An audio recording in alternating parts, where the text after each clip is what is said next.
प्यारे दोस्तों, मैं सैम सर आपके लिए लेके आया हूँ एक नई वीडियो। और ये जो मेरी वीडियो है ये त्रिकोणमिति की प्रश्नावली एक्सरसाइज 8.4 8.4 प्रश्नावली 8.4 की एक तरह से इंट्रोडक्शन वीडियो है। तो इस वीडियो को शुरू करने से पहले मैं आप लोगों से गुजारिश करना चाहूँगा कि आप YouTube पे स्मिरू ठाकुर सर्च करें, सब्सक्राइब करें और जो बेल आइकन है उसे दबाएं ताकि आपको मेरी नई नई वीडियो की नोटिफिकेशंस मिलती रहे। कमेंट करें कमेंट बॉक्स पे आपको वीडियो कैसा लगा ताकि मैं और अच्छा वीडियो बना सकूं। और अगर अच्छा लगे वीडियो आपको तो अपने फ्रेंड्स के साथ शेयर करें। तो हम डिस्कस करने जा रहे हैं इसमें कुछ जरूरी सूत्र। तो 8.4 प्रश्नावली को करने से पहले इन सूत्रों की जानकारी आपको होना बहुत ज़्यादा जरूरी है, क्योंकि जब तक आपको ये सूत्र नहीं आएंगे तब तक आप प्रश्नावली 8.4 जो कि बहुत जरूरी प्रश्नावली है इसको हल नहीं कर पाएंगे। तो जो सूत्र है, जो जरूरी सूत्र है, उसके लिए हम क्या करते हैं, पहले तो त्रिभुज एबीसी जिसका एक कोण जो है वो थीटा है, जो सामने वाला कोण वो थीटा है। तो अगर हम इसमें पाइथागोरस प्रमेय लगाएं तो समकोण त्रिभुज एबीसी में AB का वर्ग जमा BC का वर्ग मतलब आधार का वर्ग जमा लंब का वर्ग बराबर है AC का वर्ग मतलब कर्ण का वर्ग। तो ये पाइथागोरस प्रमेय है जो हम पहले भी पढ़ चुके हैं। अब अगर हम इस समीकरण को दोनों तरफ AC का वर्ग से भाग कर देते हैं तो क्या होता है देखते हैं। तो इस पूरे समीकरण को हमने दोनों तरफ AC के वर्ग से भाग कर दिया तो क्या आ जाएगा, AB का वर्ग बटा AC का वर्ग जमा BC का वर्ग बटा AC का वर्ग बराबर है AC का वर्ग बटा AC का वर्ग। और आप देख सकते हैं यहाँ पर कि AC के वर्ग से AC का वर्ग कट जाएगा, यहाँ पर आ जाएगा 1 और यहाँ पर AB बटा AC का वर्ग हम ले सकते हैं क्योंकि ऊपर भी वर्ग है नीचे भी वर्ग है। यहाँ हम BC बटा AC पूरे का वर्ग ले सकते हैं। तो आपके पास जो समीकरण बन जाएगा AB बटा AC का वर्ग जमा BC बटा AC का वर्ग बराबर है 1। अब अगर आप देखें तो ये अनुपात जो है AB बटा AC ये क्या है। अगर आप देखें AB आधार है और AC आपका विकर्ण है, तो आधार बटा विकर्ण मतलब बेस ऑब्लिक हाइपोटेन्यूज क्या होता है ये आपको पता है, बेस ऑब्लिक हाइपोटेन्यूज क्या होता है। और वैसे ही BC बटा AC मतलब परपेंडिकुलर ऑब्लिक हाइपोटेन्यूज वो क्या होता है। तो बेसिकली AB बटा AC है कॉस थीटा और BC बटा AC है साइन थीटा, और इनके बीच में क्योंकि जमा का निशान है तो हम इनको आगे पीछे ले सकते हैं। तो ये आ जाएगा साइन थीटा का वर्ग जमा कॉस थीटा का वर्ग बराबर है 1। क्योंकि ये साइन थीटा है तो इसको हमने साइन थीटा का वर्ग लिख दिया, जमा का निशान AB बटा AC कॉस थीटा है तो इसको लिख दिया हमने कॉस थीटा का वर्ग। तो ये आपके पास बन गया साइन थीटा का वर्ग जमा कॉस थीटा का वर्ग किसके बराबर होता है, 1 के बराबर। अब साइन थीटा के वर्ग को हम लिखते हैं साइन स्क्वायर थीटा और कॉस थीटा के वर्ग को लिखते हैं हम कॉस स्क्वायर थीटा। तो हमारे पास समीकरण बन जाएगा sine square theta plus cos square theta is equal to 1। तो ये हमारा पहला सूत्र है जो कि आपको याद रखना है कि साइन स्क्वायर थीटा जमा कॉस स्क्वायर थीटा किसके बराबर होता है, वो होता है 1 के बराबर। तो ये आपका पहला सूत्र है जो आपको याद रखना है। और मैंने आपको बता भी दिया कि ये सूत्र आता कैसे है, हमने इसको प्रूव भी कर दिया। अगर कहीं आप भूल भी जाते हो सूत्र तो आप इसको इस तरीके से कैलकुलेट कर सकते हो। तो वैसे आपको भूलना नहीं बनता है। अगर आपने ये एक्सरसाइज 8.4 करनी है तो आपको ये सूत्र बिल्कुल अच्छे ढंग से याद हो जाने चाहिए, तभी आप प्रश्नावली 8.4 को कर पाएंगे। तो पहला सूत्र हमने निकाल दिया, sign square theta plus cos square theta किसके बराबर होता है, 1 के बराबर होता है। वैसे ही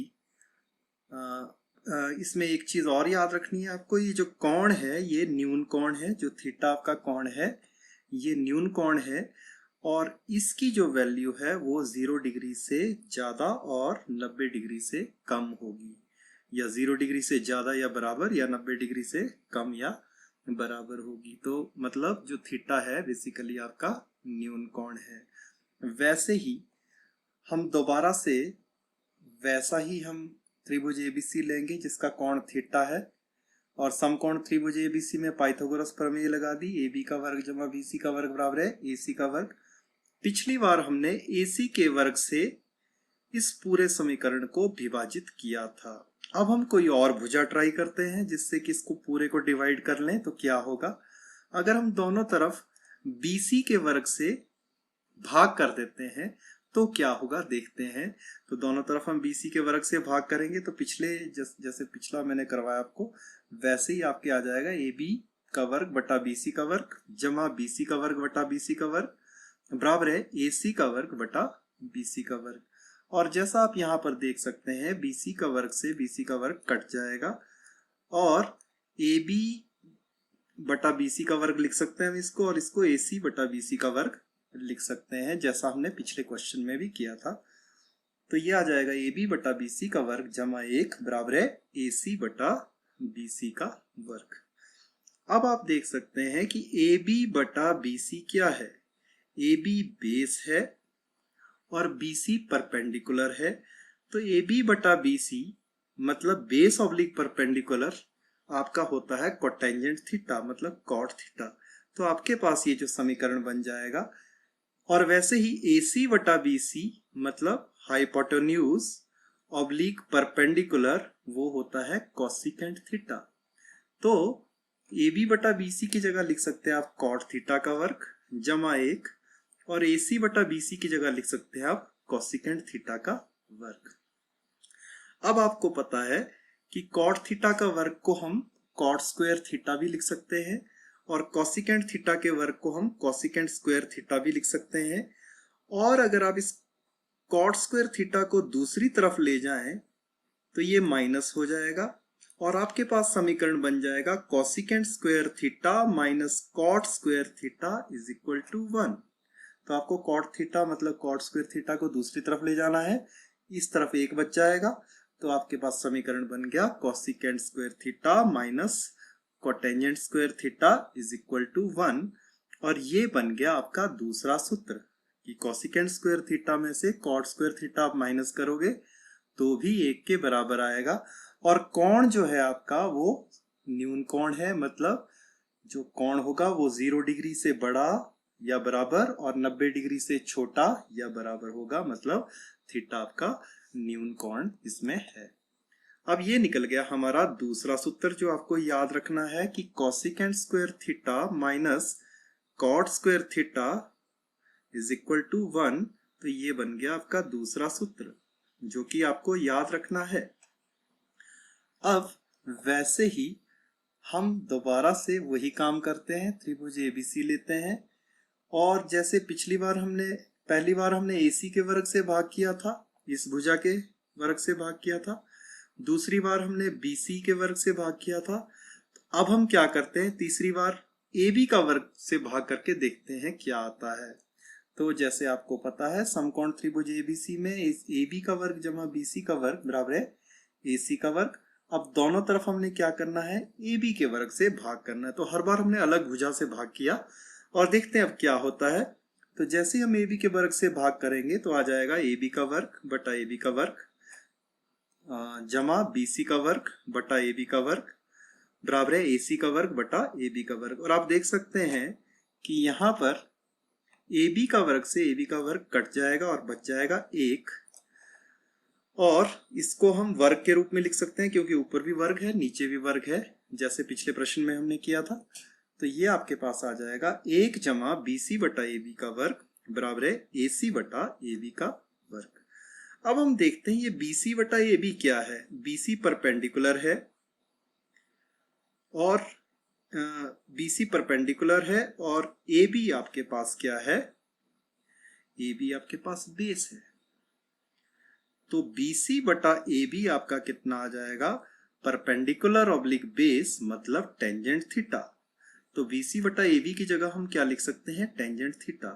वैसे ही AC बटा AB क्या है, AC है आपका हाइपोटेन्यूज और AB है बेस। तो हाइपोटेन्यूज डिवाइडेड बाय बेस, अगर आप PBPHHB पंडित बद्री प्रसाद पंडित जी वाला फॉर्मूला लगाओगे तो ये सीकेंट थीटा है। तो इसका मतलब 1 जमा टेंजेंट थीटा का स्क्वायर सीकेंट थीटा के स्क्वायर के बराबर है। और अब आप जानते हैं कि टेंजेंट थीटा के स्क्वायर को हम टेंजेंट स्क्वायर थीटा लिख सकते हैं, सीकेंट थीटा के स्क्वायर को हम सीकेंट स्क्वायर थीटा लिख सकते हैं, और इस टेंजेंट थीटा के वर्ग को हम दूसरी तरफ ले जाएंगे तो ये माइनस हो जाएगा। तो आपके पास फॉर्मूला बन जाएगा secant square theta minus tangent square theta is equal to 1।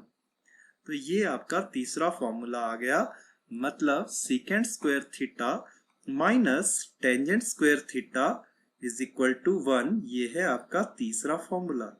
तो ये मेनली 3 फॉर्मूलाज हैं जिनके बेसिस पे आप एक्सरसाइज 8.4 कर पाओगे। और इसमें जैसे मैंने आपको पहले भी बताया कि जो थीटा है आपका वो एक न्यून कोण है जिसकी वैल्यू 0 से 90 के बीच में है। तो अब ये 3 सूत्र हमने लिए। पहला सूत्र sine square theta plus cos square theta is equal to 1। दूसरा सूत्र secant square theta minus tangent square theta is equal to 1।